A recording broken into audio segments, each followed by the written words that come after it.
अपने चंचल मन को एवं चंचल उपयोग को स्थिर करने के लिए जिनवाणी माता के माध्यम से अपनी वर्तमान ज्ञान की पर्याय में सम्यक भेद ज्ञान उत्पन्न करते हुए शरीर और शरीर से भिन्न जितने भी चेतन अचेतन पदार्थ हैं उनका मुझ भगवान आत्मा से किसी भी प्रकार का कोई संबंध नहीं है। इस प्रकार समस्त पर पदार्थों में अपने संबंध की वृत्ति को छोड़ते हुए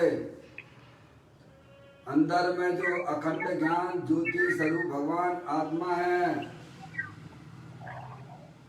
उसमें ही वर्तमान पर्याय का संबंध जोड़ते हुए कि मेरा ये भगवान आत्मा सदा काल शरीर आदि पर पदार्थों से भिन्न प्रकट अखंड ज्ञान ज्योति स्वरूप है। ऐसा अपने आप को जानो और ऐसा ही अनुभव करो कि वर्तमान में ही मेरा ये भगवान आत्मा शरीर आदि पर पदार्थों से भिन्न प्रकट अखंड ज्ञान ज्योति स्वरूप है।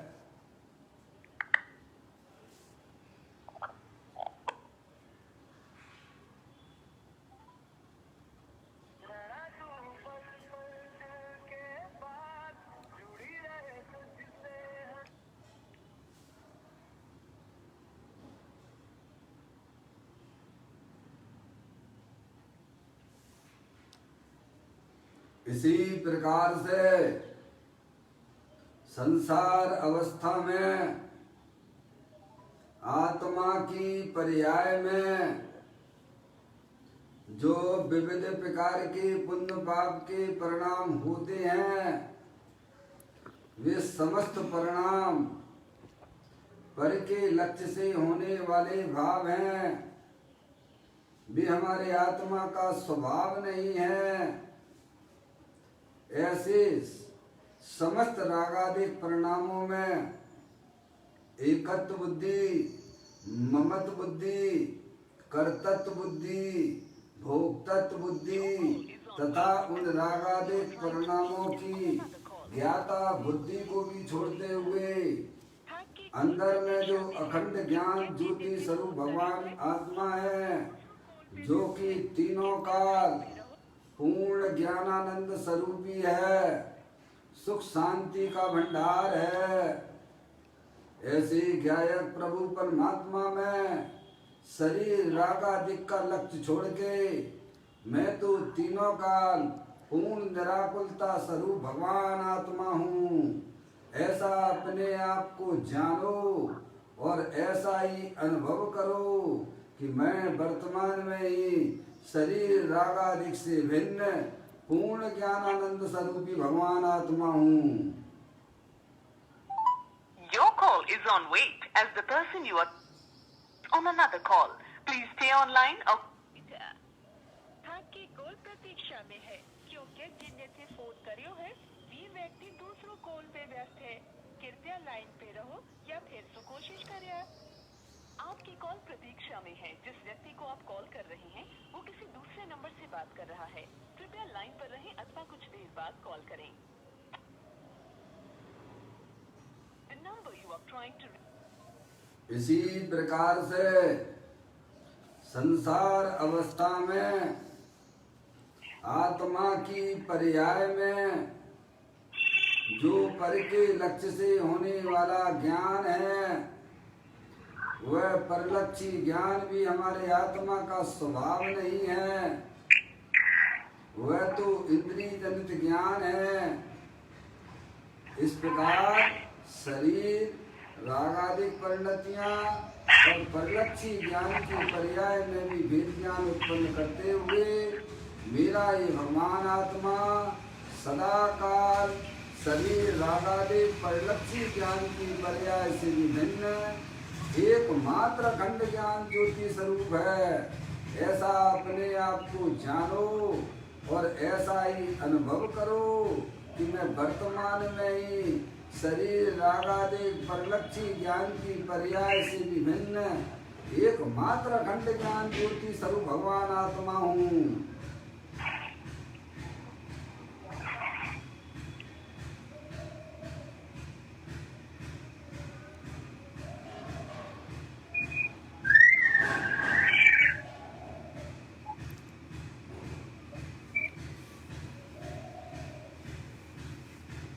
Your call is on मेरे wait. भगवान आत्मा में शरीर आदि पर पदार्थों का प्रवेश नहीं होता है।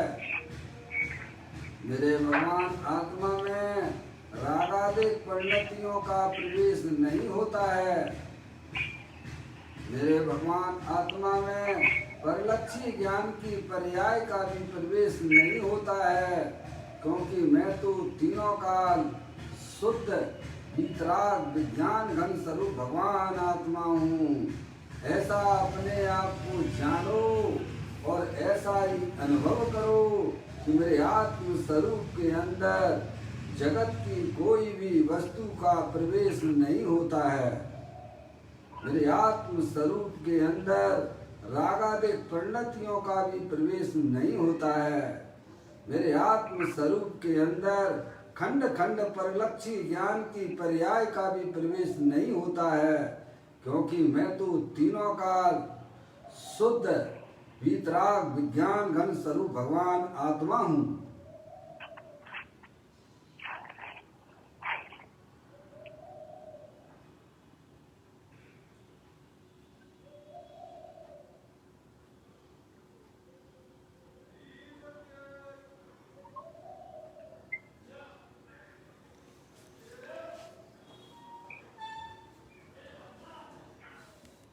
द्रव्य कर्म भाव कर्म नौ कर्म रहित शुद्धात्म स्वरूपो हम। मेरा एक भगवान आत्मा तीनों काल ज्ञान वर्णादि 8 कर्मों से रहित परम पवित्र शुद्धात्मा है। मेरा ये भगवान आत्मा मोर आदेश के परिणाम भाव कर्मों से भी रहे। मैं तो ही मात्र परम पवित्र शुद्धात्मा हूँ। शरीर आदि 9 कर्मों से भी रहे। मैं तो एकमात्र चैतन्य परम पवित्र शुद्धात्मा हूँ। ऐसा अपने आप को जानो और ऐसा ही अनुभव करो कि मैं तो तीनों काल तीनों कर्मों से रहे एकमात्र परम पवित्र शुद्धात्मा ही हूँ। ऐसा अपने आप को जानो और ऐसा ही अनुभव करो कि इस विश्व में मैं तो एकमात्र परम पवित्र शुद्धात्मा ही हूँ।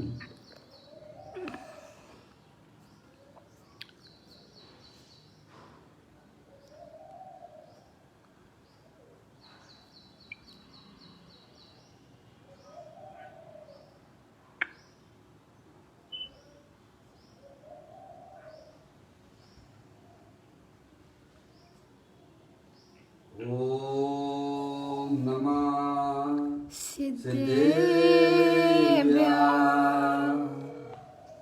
ओम नमः सिद्धेभ्यः। ओम नमः सिद्धेभ्यः। चिंतामणि सम स्वयं का चैतन्य तत्वमान है। निज का करूं मैं चिंतवन, निज का करूं श्रद्धानु। यशोदा तुम्हारी देव है जो गुण अनंत निदान है। मैं स्वानुभव में देख लूं आत्मा स्वयं भगवान है। मैं स्वानुभव में देख लूं आत्मा स्वयं भगवान।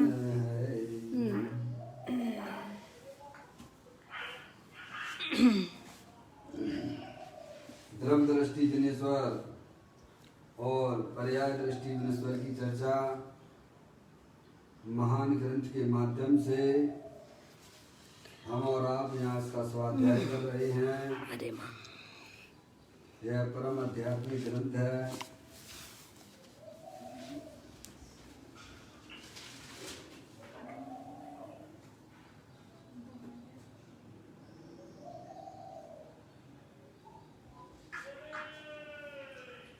पुस्तक को आप लोग निकाल लीजिएगा।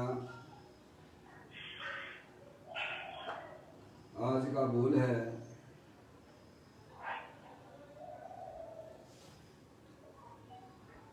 922वें नंबर का बोल है।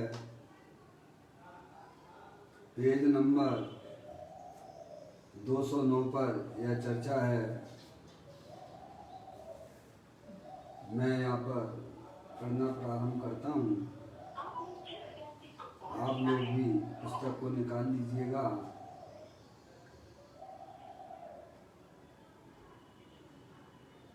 एक भाई का यहाँ प्रश्न है, वो मैं पढ़ता हूँ और उसका समाधान पूज्य गुरुदेव श्री यहाँ करते हैं, उसको भी पढ़ूंगा।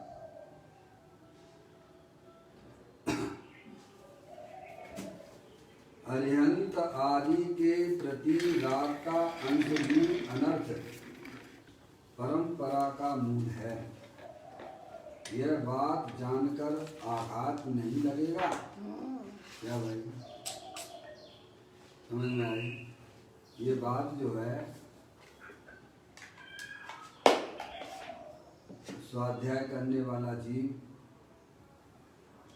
माँ जनवाणी माता के बाद पास जाकर यह बात जब सुनता है तो उसे तकलीफ होती है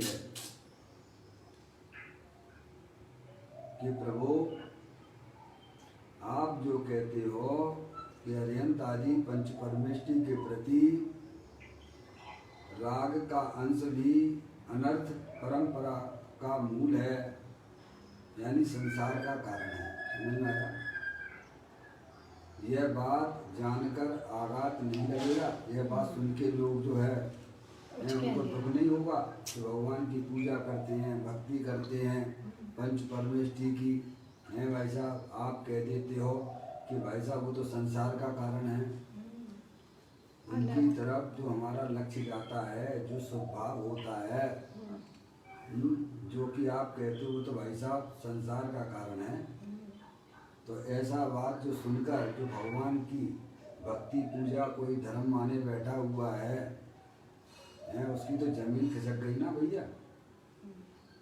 क्योंकि सारी जिंदगी उसने यही सुना है कि भगवान की पूजा करो, भक्ति करो, अनुव्रत ले लो, महाव्रत ले लो और तुम्हारा कल्याण हो जाएगा। ऐसी बात सुनकर भाई साहब उसको आघात लगेगा ना, उसको तकलीफ होगी नहीं। जिसने धर्म के नाम पर यही सुन रखा हो उसको तो तकलीफ होगी ना भैया। ऐसा एक शिष्य का प्रश्न है।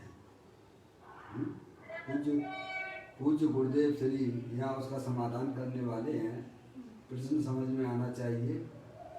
अरिहंत आदि के प्रति पंच परमेष्टि, अरिहंत आदि यानी पंच परमेष्टि, समझ में आया भाई। स्त्री आदि के प्रति आप राग का परिणाम कहो तो भाई साहब समझ में आता है। समझ में आया? ये संसारी जीवों के प्रति राग का परिणाम कहो तो समझ में आता है, क्योंकि वो तो पाप का परिणाम है। उनका लक्ष्य कर करके तो हमारा आत्मा अनादिकाल से दुखी हो रहा है। ये बात तो हमें समझ में आती है। और आप कहते हो कि पंच परमेष्टि के प्रति जो हमारी पूजा का, भक्ति का, नमोकार मंत्र की माला पढ़ते हैं, वह अनर्थ परंपरा का मूल है, यानी वह संसार का कारण है। यह बात जानकर आघात नहीं लगेगा? अज्ञानी है, भड़क जाएंगे ना भाई साहब, उनकी तो नींद में खिसक गई ना। अरे काम भोग बंधन की कथा की बातें करो तो समझ में आती है भाई साहब। स्त्री आदि के प्रति प्रेम का परिणाम, उसे अपना जानना, उसे अपना मानना, उनके प्रति भाई साहब जो परिणाम होता है वह अशुभ परिणाम होता है। यह बात तो हमें समझ में आती है कि उनके प्रति भाई साहब प्रेम मत करो, उन्हें अपना ना मानो, है भाई साहब। ये बात तो समझ में आती है क्योंकि वो पाप परिणाम है, वो संसार का कारण है। लेकिन आप ऐसी बात करते हो कि पंच परमेष्टि के प्रति होने वाला वह शुभ परिणाम भी है, वो अनर्थकारी है, संसार का कारण है। यह बात सुन के ये बात हमारे गले नहीं उतरती है। क्या पूज्य गुरुदेव श्री बड़ी सुंदर उसका उत्तर देते हुए कहते हैं, थोड़ा शांति से समझने की बात है भाई। सारी बातें ग्रंथों के अंदर विद्वान हैं, समझ गए। ज्ञानी तो आपको शॉर्ट में समझा देते हैं। जैसे महिलाएं होती हैं 2 घंटा काम करती है ना किचन में, और आपकी डाइनिंग टेबल पे भाई साहब भोजन लगा के रख दिया है, समझ में आया, आप खा लीजिए आप। ऐसे ही ज्ञानियों ने सब शास्त्रों को पढ़ने के बाद, क्या सारी बातें हमारे शास्त्रों के अंदर विद्वान हैं, समझ गए नहीं आप। लेकिन हम पढ़ते नहीं हैं तो हमें बड़ा तकलीफ होती है। जो स्वाध्याय करते हैं उनका भाव समझते हैं, उन्हें कोई तकलीफ नहीं होती है, समझ में आया नहीं। तो कहते हैं पूज्य गुरुदेव श्री कहते हैं कि अरे अरियंत आदि के प्रति राग भी मुझे बंध का कारण है। क्या आप भले पूजा में बोलते हो पर उसका भाव नहीं ग्रहण करते हो। शुभ अशुभ की ज्वाला से झुलसा है मेरा अंतस्थल, तो उसमें केवल अशुभ ही भाव लिखा है कि शुभ भी लिखा है साथ में। शुभ और अशुभ की दोनों भावों से अपनी आत्मा चलती है कि नहीं है, मरती है कि नहीं करती है, बोलो भाई। तो पूज्य गुरुदेव श्री यहाँ कहते हैं कि अरियंत आदि के प्रति यानी पंच परमेष्टि के प्रति राग भी मुझे बंध का कारण है। ऐसा जानने पर तो वीर स्फुरायमान होता है, स्फुरित होता है, और वीर में उल्लास आता है, आघात नहीं लगता है। क्या कितनी बढ़िया बात शॉर्ट में पूज्य गुरुदेव श्री ने समझा दी भाई। क्या अरियंत आदि के प्रति राग का अंश भी अनर्थ परंपरा का मूल है? यह शिष्य का प्रश्न था। पूज्य गुरुदेव श्री कहते हैं क्योंकि वह राग जो है बंध का कारण है। राग तो पराधीन वृत्ति है पर सन्मुखता वाला है। अशुभ राग तो संसार का कारण है ही। अपनी आत्मा में जो अशुभ परिणाम होते हैं, हिंसा के, झूठ के, चोरी के, कुशील के, परिक्रिया के, वे तो पाप परिणाम हैं, वे तो संसार के कारण हैं ही। लेकिन जो अपनी आत्मा में शुभ भाव की उत्पत्ति होती है वह भी आत्मघाती परिणाम है। क्या भाई साहब, वह भी परिलक्षी परिणाम है, शुभ भाव है, लेकिन वह भी परंपरा से संसार का कारण है। समझ गए आप?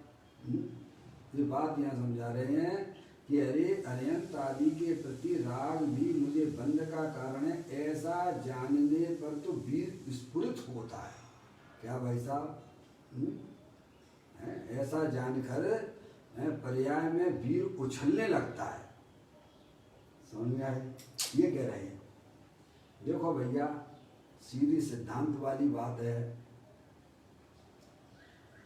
आप जो है पहले अपना लक्ष्य निर्धारित कर लीजिएगा। सही बात है। लक्ष्य निर्धारित होगा तो ही समझ में आया? आप पहले अपना लक्ष्य निर्धारित कर लीजिएगा और उस लक्ष्य की प्राप्ति के लिए हैं भाई साहब, आपको फिर बीच में कुछ भी आए सबकी बलि देने के लिए तैयार हो जाइए आप, सही बात है। तो आपकी विजय प्राप्त हो जाएगी, लक्ष्य प्राप्त हो जाएगा। क्या भाई साहब, क्या कहा? बिल्कुल सही बात है। पहले आप अपने जीवन में लक्ष्य निर्धारित कर लीजिए और उस लक्ष्य के प्राप्त करने के लिए जो भी बीच में आएगा उस सब की आपको बलि देना पड़ेगी। समझ में आ गई? तो आप इस जो है आपकी विजय प्राप्त हो जाएगी, आप जीत जाओगे, लक्ष्य को प्राप्त हो जाओगे उसके। हैं, आप वह लक्ष्य को प्राप्त हो जाओगे। इतनी बात अगर आपको समझ में आती है तो अरिहंत भगवान की दिव्य ध्वनि भी आपको समझ में आ जाएगी। सही बात है। तो भाई साहब, मेरा लक्ष्य क्या है? पहले ये समझो कि हमारा लक्ष्य जो है, हमारी पर्याय में अनंत दर्शन, अनंत ज्ञान, अनंत सुख, अनंत वीर की प्राप्ति मुझे चाहिए, जो सिद्ध परमात्मा ने अपनी पर्याय में प्रकट की है। क्या है हमारा लक्ष्य? मोक्ष पर्याय प्रकट करना। समझ में आया? जो गुण है वे अपनी ये पर्याय में- हमारा धर्म है, ये हमारा कर्तव्य है कि अपनी आत्मा की पर्याय में भाई साहब परमात्म दशा की प्राप्ति करना। समझ गए आप? अनंत दर्शन, अनंत ज्ञान, अनंत सुख, अनंत वीर की पर्याय प्रकट करना, और इसे प्राप्त करने के लिए जो भी हमें करना पड़े हम सब करने के लिए तैयार रहें। तो आपको ये समझना चाहिए वो आपको लक्ष्य की प्राप्ति हो जाएगी। अभी तो एट लीस्ट जो है भाई साहब अरिहंत अवस्था प्राप्त करना, क्योंकि मैं स्वभाव से ही कारण परमात्मा हूँ। प्रत्येक आत्मा स्वभाव से ही कारण परमात्मा है। संसारी जीव पर्याय में परमात्मा दशा वाले नहीं हैं। समझ में आया? तो हमारा लक्ष्य क्या है? अनंत सुख की प्राप्ति करना, अनंत आत्मिक आनंद की प्राप्ति करना, ये हमारा लक्ष्य है। जब आपको ये बात समझ में आ जाएगी तो भाई साहब आपके बीच में जो भी कैसन संसारी जीव होंगे उनके लक्ष्य से जो पाप का परिणाम होता है वो भी आपको बलि चढ़ाना पड़ेगा। समझ में आया? और अरिहंत आदि के प्रति जो शुभ भाव का परिणाम भी बीच में आता है ज्ञानियों के, भाई साहब उसकी भी आपको बलि चढ़ाना पड़ेगा। सही बात है। क्योंकि अगर आपको आत्मिक आनंद चाहिए तो, और नहीं चाहिए संसार में घूमना है तो घूमते रहिए, अनादिकाल से घूम रहे हो भाई साहब, उसमें क्या दिक्कत की बात है? सही बात है। ये हमारे अरिहंत परमात्मा ने आपको बताया है, आप ग्रंथ में पढ़ पढ़ के देख लीजिएगा, हर जगह लिखी हुई है। क्या भाई साहब, हर जगह लिखा हुआ है। राग का शुभ भाव का परिणाम संसार का कारण है, बंध का कारण है? और जब तक आपको आपका लक्ष्य भले पंच परमेष्टि के प्रति भी जाता है तो समझ लेना चाहिए वह संसार का कारण ही है। देखो हमारे भावलिंगी संत मुनिराज, आपको तो सब पता ही है, 5 पांडव थे, मुनि अवस्था में थे कि नहीं थे? भावलिंगी मुनिराज थे। 3 तो आपके मुक्ति को प्राप्त हो गए और 2 कहाँ चले गए भाई साहब? कहाँ चले गए बोलिए आप? संसार में अटक गए। सोचिए आप कहाँ चले गए वे 2? संसार में अटके। 5 भावलिंगी संत अपनी ध्यानस्थ अवस्था में बैठे हुए हैं। उनके ऊपर उपसर्ग हुआ उनके पाप के उदय से, हैं 2 तो विचलित हो गए। क्या हो गए? उनका लक्ष्य कहाँ चला गया? कौन से 2 हुए? 2 कौन थे? नकुल और सहदेव। नकुल और सहदेव। समझ में आया? उनका लक्ष्य अपने साधर्मी साधु परमेष्टि के प्रति गया था, कोई अपने उनके भाई के प्रति नहीं गया था। उसके समझ? दीक्षा लेने के बाद तो भाई साहब सांसारिक सब संबंध खत्म हो जाते हैं, नाम भी परिवर्तन हो जाता है। फिर ये हमारे पिताजी हैं, ये हमारे भाई हैं, ये सब बातें छोड़ दो भैया। समझ में आया? मात्र एक साधर्मी का व्यवहार रह जाता है। समझ गए आप? वो तीन जो मुनिराज पांडव जो मुनि अवस्था में थे, तीन तो मुक्ति को प्राप्त चले गए, क्योंकि उनका लक्ष्य अपने त्रिकालिक ध्रुव भगवान आत्मा में आरूढ़ रहा। समझ गए? उनको कोई विकल्प नहीं आया, कोई विकल्प उनके प्रति नहीं हुआ। उन दो मुनिराजों में समझ गए नहीं आप? किसी के प्रति नहीं हुआ, और सीधे भगवान भाई साहब कहाँ चले गए? क्या मिल गया उन्हें? मोक्ष रूपी पर्याय की प्राप्ति हो गई। भूल गया, लक्ष्य की प्राप्ति हो गई। हो गई कि नहीं हो गई? वो दो मुनिराज, उनका लक्ष्य साधु परमेष्टि के प्रति गया, तो भाई साहब ये कहाँ गए? आप मुझे बता दीजिए ईमानदारी से। सर्वा सिद्धि में गए। कितने समय के लिए गए? 33 सागर के लिए गए। कितने के लिए गए हैं? 33। एक सागर कितना लंबा छोड़ा है भाई साहब, समझ गए नहीं आप? अब क्या उनका प्रमोशन हुआ पर्याय में का डिमोशन हुआ, ये भी बता दीजिएगा। डिमोशन हुआ। यहाँ पर वह भावलिंगी मुनिराज थे, 7वें गुण स्थान। 3 चौकड़ी कसाई के अभाव पूर्वक वीतराग आनंद दशा में प्रचुर संवेदन में अभी झूल रहे थे। है भाई साहब, थोड़ी सा उनको विकल्प चले गया अपने साधर्मी मुनिराज के प्रति, उसका फल तो भाई साहब 33 सागर में जाना पड़ा, जेल में। समझ में आया? संसार का कारण है, चाहे वह पंच परमेष्टि के प्रति हमारा राग का परिणाम हो, पहले ये निर्णय कर लो। है? चौथे गुण स्थान में रहे वो, चौथे गुण स्थान में, समझ लीजिए आप। अनंत अनंत दर्शन, अनंत ज्ञान, अनंत सुख, अनंत वीर की पर्याय होना चाहिए जो 3 मुनिराजों को मिली। अब वो ना मिलके काय समझ? प्रमोशन तो छोड़ो, डिमोशन और हो गया साथ में। यहाँ अतीन्द्रिय आनंद भावलिंगी संत मुनिराज हैं, वहाँ पे चौथा गुण स्थान बोलिए भाई साहब हैं, और 33 सागर और पीछे चले गए। फिर वहाँ से आएंगे, फिर अपनी साधना करके और फिर मुक्ति को प्राप्त होंगे। ये बातें हमारे ग्रंथों के अंदर विद्वान हैं कि नहीं है? तो इसमें घबराने की क्या बात है भाई? अगर आपको आत्मिक आनंद चाहिए तो जो जो बीच में आते हैं उन सबको आपको कैसा में बलि चढ़ाना है। उनकी बलि का मतलब क्या? बलि सबको थोड़ा अटपटा लगता है, समझ में आया भाई साहब? आहुति देना पड़ेगी, सब छोड़ना पड़ेगा। क्या? उनकी आहुति देना पड़ेगी, उस राग की आहुति देना है, पर पदार्थ की आहुति नहीं देना है। समझ में आया? हटाना ही पड़ेगा। समझ में आया? किसकी आहुति देना है? राग की आहुति। अपने मुंह राग की आहुति देना होगी, छोड़ना ही पड़ेगा। सबके प्रति आपको प्रेम छोड़ना पड़ेगा। हमारे ग्रंथों के अंदर बड़ी सुंदर सुंदर बातें लिखी हुई हैं।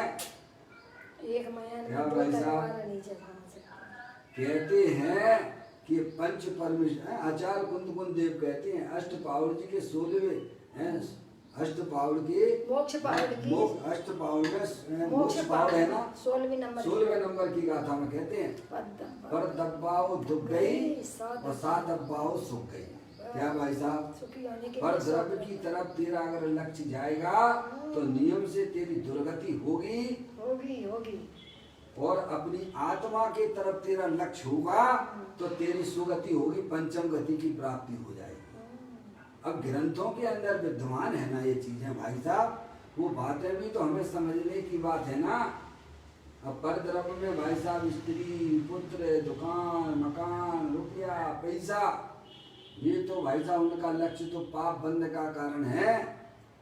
और अरियंत परमात्मा आदि के प्रति भी ज्ञानियों को उनकी भूमिका के अनुसार शुभ भाव होते हैं, समझ में आया? पर ये तो समझो वो शुभ भाव सब हमारे संसार का कारण है। इतनी बात समझने की है। क्या भाई साहब? इतनी बात हमें समझ में नहीं आती है। तो यहाँ यही हमें समझाने का प्रयत्न किया जा रहा है कि अरियंत आदि के प्रति राग भी मुझे बंध का कारण है। समझ गए नहीं आप? क्योंकि उस समय हमारी पर्याय का लक्ष्य किधर है? आप बताओ भगवान की पूजा भक्ति आप कितनी देर कर सकते हो आप?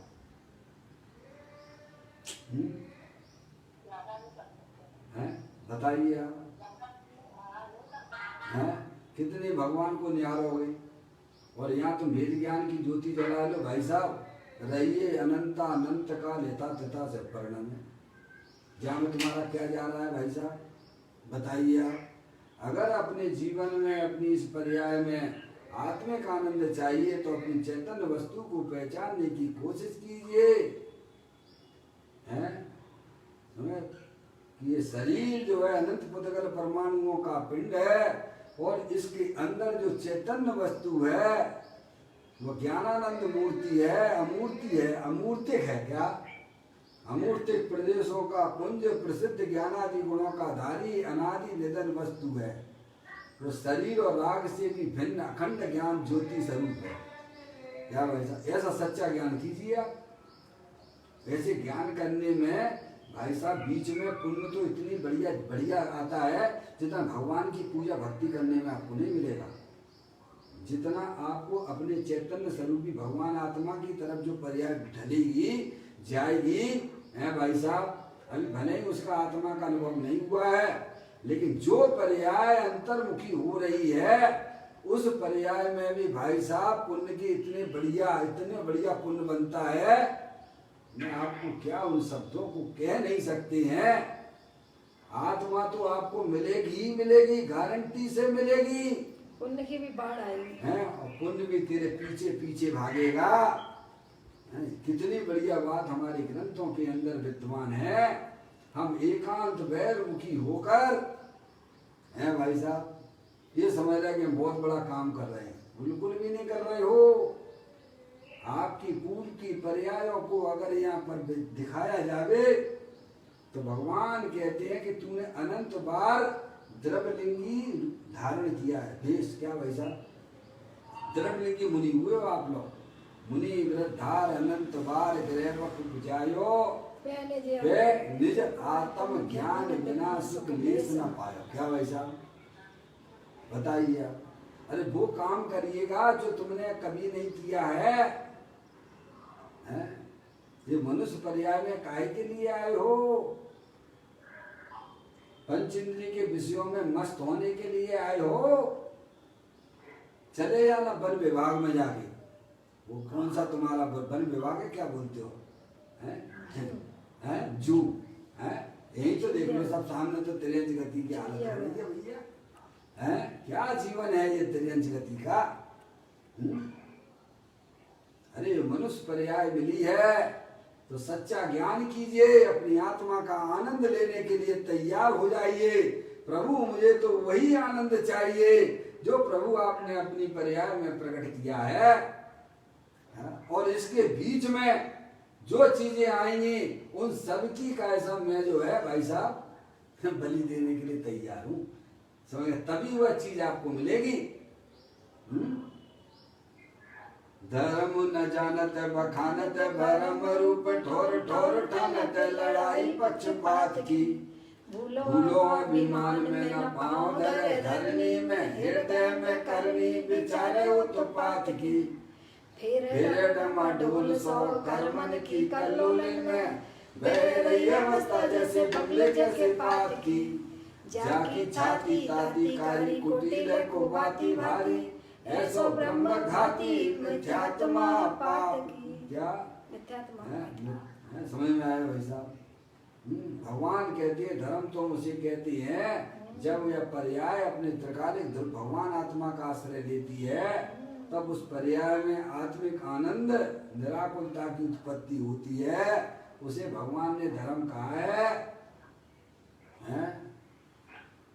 अज्ञानी जीवों की पर्याय में शुभ भाव आते हैं पर वे उसे हे रूप से जानते हैं। क्या है, कैसे जानते हैं? हे रूप से जानते हैं, ऐसा वो जानते हैं। समझ नहीं आया? तो देखिए यहाँ बड़ी सुंदर बात कहते हैं, अरियंत आदि के प्रति राग भी मुझे बंध का कारण है। समझ नहीं आया? पंच परमेष्टि के प्रति होने वाला राग वह स्वभाव है, लेकिन वह भाई साहब बंध का कारण है जो मैंने आपको वहां से 5 पांडवों के माध्यम से समझाने का प्रयत्न किया है।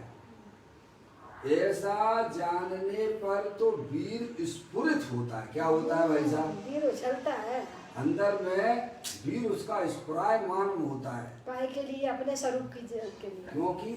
क्यों स्फुरायमान होता है? हम्म, जब वह माँ जनवाणी को पढ़ता है, समझता है, तो उसे अपनी भूल समझ में आ जाती है। जैसे आप पहले गलत रास्ते पे जा रहे थे और किसी ने कह दिया कि भाई साहब ये रास्ता तो तुम्हें डूबने वाला है, डुबाने वाला है, तुम्हें तो इधर जाना है, तो उसको अंदर में वीर उसका स्फुरायमान हो जाता है। खुशी हो जाती है। क्या भाई साहब? जैसे आप कोई गलत रास्ते पे जा रहे हो, कोई आपको मिल गया रास्ते में कि भाई साहब कहाँ जा रहे हो, आप जैसे ट्रेन में बैठ गए, सबूत है।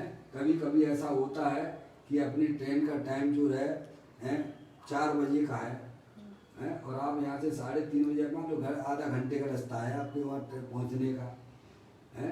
ऑटो से निकले आप और प्लेटफार्म नंबर 1 पे आपकी गाड़ी लगती है। आप जैसे कैसे पहुँचे, आपने देखा ट्रेन खड़ी हुई है, टाइम बहुत कम बचा है और आप जाके उस पर गाड़ी थोड़ी थोड़ी खिसकने लग गई प्लेटफार्म नंबर 1 से। आपने सीधे जाके बैठ गए, पहले बैठ जाओ फिर बाद में सीट पे पहुंच जाएंगे, रिजर्वेशन है वो सब पहुंच जाएंगे सीट पे है। ठीक है, आपको जाना था बम्बई है और आप बैठ गए, तो आपने पूछा भाई साहब ये गाड़ी बम्बई जा रही है ना? तो क्या भाई साहब ये तो दिल्ली जा रही है। ओहो, बम्बई वाली तो दूसरे 2 नंबर पे आज खड़ी हो गई है। क्या कहाँ खड़ी हो गई है? 2 नंबर पे खड़ी है, जाओ जल्दी से हैं। और फटाफट वो चलती गाड़ी में अपना सामान फेंकता उतर जाता है। थोड़ा विचार करेगा क्या है? ऐसे ही भाई साहब माँ जनवाणी से जान लिया है कि भाई साहब ये रास्ता जो है राग का परिणाम है, ये तो हमारे लिए संसार का कारण है, संसार में डुबाने क्या वाला। ये तो डुबाने वाला है, समझ गए? तो ऐसे जब ज्ञानी जब जानता है तो उसकी पर्याय में स्फुरायमान होता है, वो आनंदित हो जाता है। क्या हो जाता है? भटकने से कि अरे भाई साहब मैं तो कैसा मैं इधर उल्टी रास्ते पे जा रहा था, ये रास्ता जाता है मोक्ष का, अपनी आत्मा की तरफ बढ़ने का नाम मोक्ष मिलता है। क्या भाई साहब? भगवान हमें यही समझाते हैं कि तुम जिस रास्ते पे जा रहे हो वो रास्ता तुम्हारा मोक्ष की तरफ नहीं जाता है। तुम हमारी तरफ भी ना देखो, अपनी तरफ ही देखो। तुम अपनी आत्मा की तरफ देखोगे तो तुम्हारी पर्याय में तत्काल तो आत्मिक आनंद की प्राप्ति हो जाएगी और अल्पकाल में मोक्ष की पर्याय प्राप्त हो जाएगी। तो भव्य जीवों की पर्याय में तो भाई साहब अज्ञानता जो चल रही थी भाई साहब वो तो दूर हो जाती है और पर्याय में आनंदित हो जाता है। होते हो कि नहीं होते? बोलो, ये ऐसा होना चाहिए था। अब तुम तो लड़ाई झगड़ा करने लग गए भाई साहब। किसी ने तुमको बता दिया कि भाई साहब ये मार्ग तो जो है गलत रास्ते में बैठ गया, गलत ट्रेन में तुम बैठ गए हो, तुम्हें तो बैठना तो उसमें जाइए हैं। तो आनंदित होना चाहिए था, लड़ाई झगड़ा करना चाहिए था। आज समाज में यही हो रहा है। क्या हो रहा है? धर्म के वास्तविक स्वरूप को जानते नहीं है और बस लड़ाई झगड़ा करते लगते हैं भाई साहब। तो यहाँ ज्ञानी कहते हैं जब ऐसी बात समझे, भव्य जीव होते हैं, उन्हें ये मालूम पड़ गया कि भाई साहब अनंत परमात्मा की तरफ देखने का परिणाम भी हमारे लिए संसार का कारण है, पर होता जरूर है। मैं बारंबार कहता हूँ शुभ भाव ज्ञानी जीव की पर्याय में तो भाई साहब बाढ़ की तरह चलते हैं, समझ गए ना? अशुभ भावों की तो छोड़ दीजिएगा। थोड़ा बच्चा जिनके यहाँ आवाज आ रही है थोड़ा ध्यान रखें भाई। तो कहते हैं उसका जो है ऐसा जानने पर तो वीर स्फुरित होता है। क्या होता है? अरे भाई साहब गलती हो रही थी, गलती सुधर गई, क्या उसको मालूम पड़ गया ये रास्ते पे नहीं आना, और जितने जाओगे उतना आपको वापस लौट के आना पड़ेगा। नहीं आना पड़ेगा क्या? बोलो हैं? आप गलत रास्ते पे जा रहे थे और किसी ने आपको कह दिया कि भाई साहब ये रास्ता तो भाई साहब इस रास्ते से तुम कभी जाओगे नहीं, तुम तो डूब जाओगे। तो तुम्हें क्या लगेगा भाई साहब? जाना चाहिए तो भी जाना चाहिए हैं। और ये बात अरिहंत परमात्मा ने ही बताई है। किसी गहरे गहरे नत्थु गहरे ने नहीं कही है, ये ग्रंथों के अंदर विद्यमान है। ऐसी बात सुनकर उस जीव का जो है पर्याय में आनंदित हो जाता है, स्फुरायमान हो जाता है। ओ प्रभु, मुझे अपनी गलती समझ में आ गई है।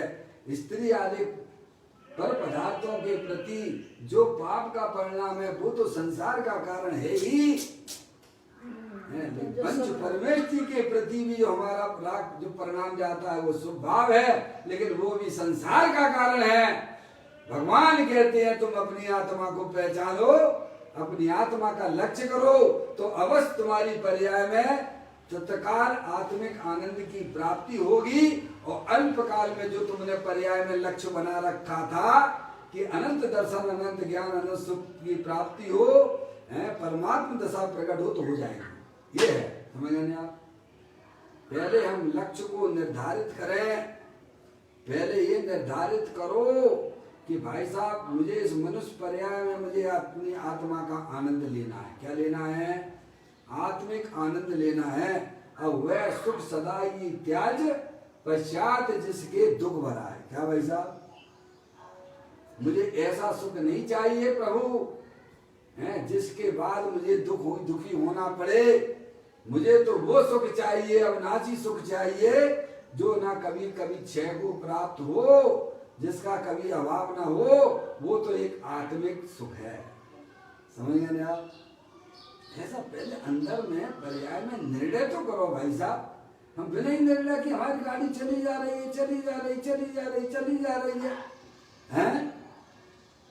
एक विद्यार्थी होता है, सीए करने वाला विद्यार्थी होता है, उसने निर्धारित कर लिया है। क्या निर्धारित कर लिया कि मुझे तो भाई साहब 4 साल में सीए बन जाना है। क्या भाई साहब, 4 साल में मुझे सीए बनना है।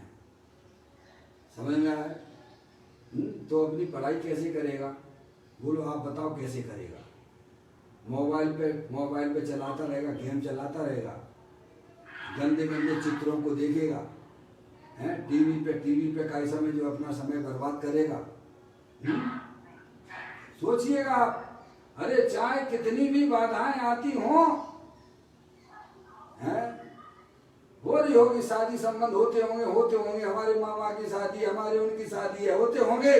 पहले में अपने लक्ष्य को प्राप्त करना हमारा सबसे पहले कर्तव्य है।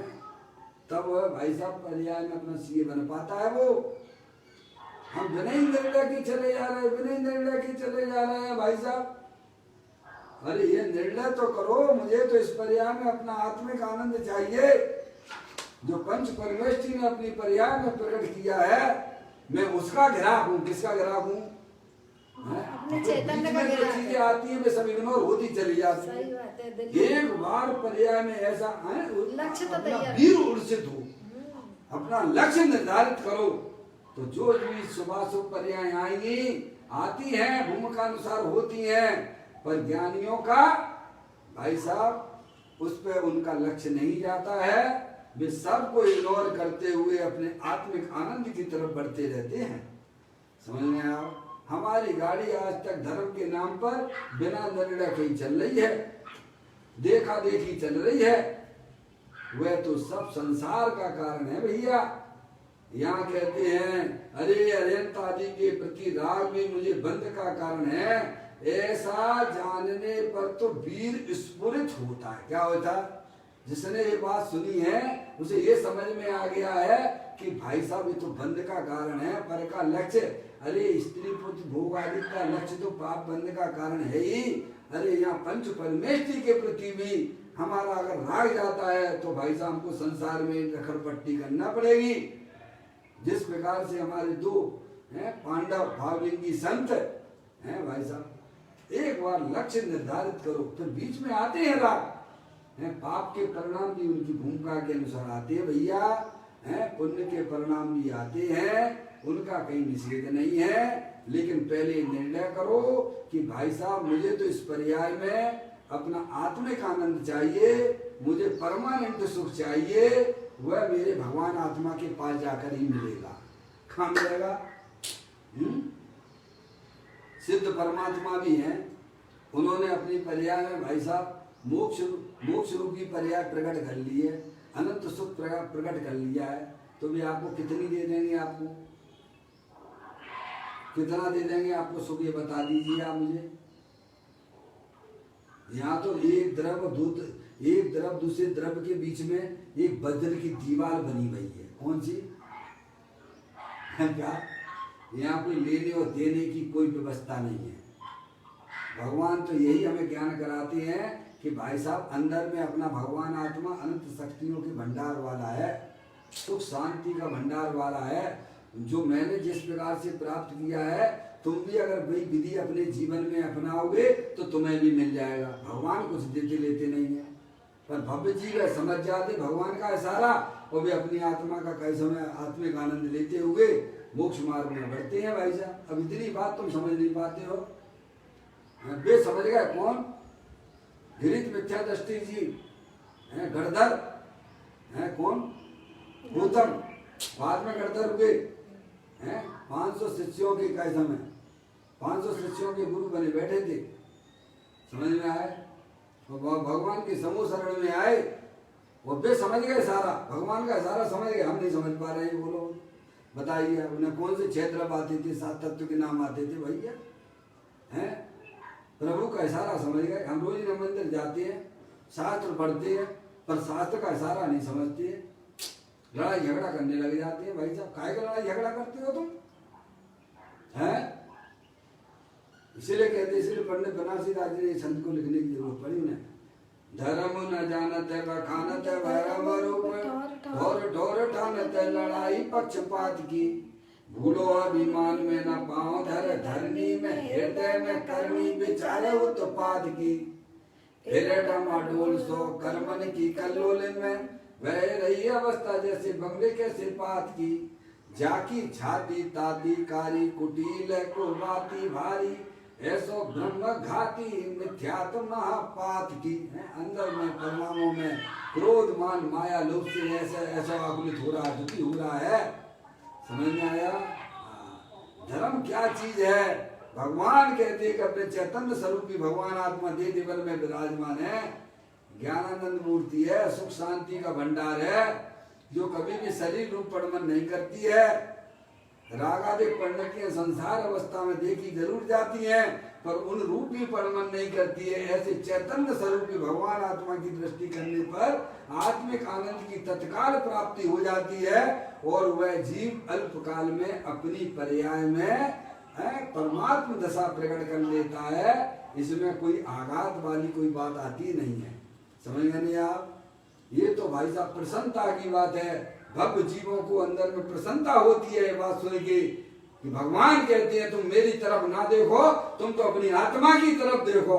जितने भी पर्याय में परमात्मा हुए हैं सब अपनी आत्मा का आश्रय लेकर हुए हैं। इसमें भाई साहब भव्य जीवों की पर्याय में तो ऐसा वीर उछलता है। क्या कहा? समझ में आ गई भाई साहब? ये चीज सुंदर बात है, हमारे ग्रंथों के अंदर विद्यमान है। हमें भाई साहब पंच इंद्रिय के विषयों में जो हमारा उपयोग निरंतर अस्त व्यस्त त्रस्त हो रहा है, उसे उसमें से निकालना भैया। माँ जन्मानी माता को बड़ी गहराई से समझने का प्रयत्न करना, उसे अपने चिंतन का विषय बनाना। ये अनादिकाल से हम आप सब भूले हुए हैं, धर्म जानते नहीं हैं भाई साहब। इसीलिए माँ जन्मानी माता को सुनकर बारंबार उनके द्वारा जो बताया गया मार्ग है, आप अपने चिंतन का विषय बनाएं, उसका अभ्यास करें, तो अवश्य ये बात आपको इतनी अच्छी लगेगी, इतनी बढ़िया लगेगी कि आप जो है भाई साहब इसे शब्दों के द्वारा भी नहीं कह पाओगे। यहाँ इतनी बात इन्होंने पूज्य गुरुदेव से ने बताई है कि अरे अरिहंत आदि के प्रति राग भी मुझे बंध का कारण है। ऐसा जानने पर तो वीर स्फुरित होता है। पर्याय जो है, अरे अज्ञान चला गया, गलत रास्ते पे जा रहे थे, सही रास्ता तुम्हें बता दिया माँ जन्मानी ने, तो पर्याय में का आनंद होगा कि नहीं होगा? बोलो होगा। वीर में उल्लास आता है और आघात नहीं लगता है। क्या? बिल्कुल भी उसे कोई तकलीफ नहीं होती है भैया। इस प्रकार से अरिहंत परमात्मा के द्वारा बताया गया मार्ग है। आप इसी बात सुन के बिल्कुल कैसे में अंदर में ऐसा ना सोचना कि भाई साहब आप कुछ गलत रास्ते पे जा रहे थे। पर लक्ष्य अनादिकाल से हमारे आत्मा ने धर्म के नाम पर भाई साहब क्या नहीं किया है। लेकिन आज तक हमें अपनी आत्मा का आनंद प्राप्त नहीं हुआ, आत्मिक आनंद प्राप्त नहीं हुआ है। उस आनंद को प्राप्त करने के लिए हम जिनेन्द्र देव परमात्मा के द्वार पर आए हैं। वो जिनवाणी को समझिए, लड़ाई झगड़ा बिल्कुल मत कीजिए, आप तो समझदार लोग हो भाई। इस प्रकार से यहाँ पर यह बात बताई जा रही है, इसमें कोई लड़ाई और झगड़े की और अंदर में घात होने की बिल्कुल भी कोई बात नहीं है। आपको अपनी अज्ञानता समझ में आ जाएगी।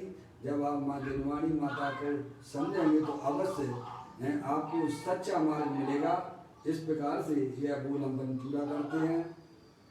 फिर नए बोल के साथ में निज निधि निज में बताई, यह अनंत अनंत उपकार है, उसके लिए जिनवाणी माँ को वंदना सतवार है, वंदना सतवार है। नौवा नमोकार मंत्र।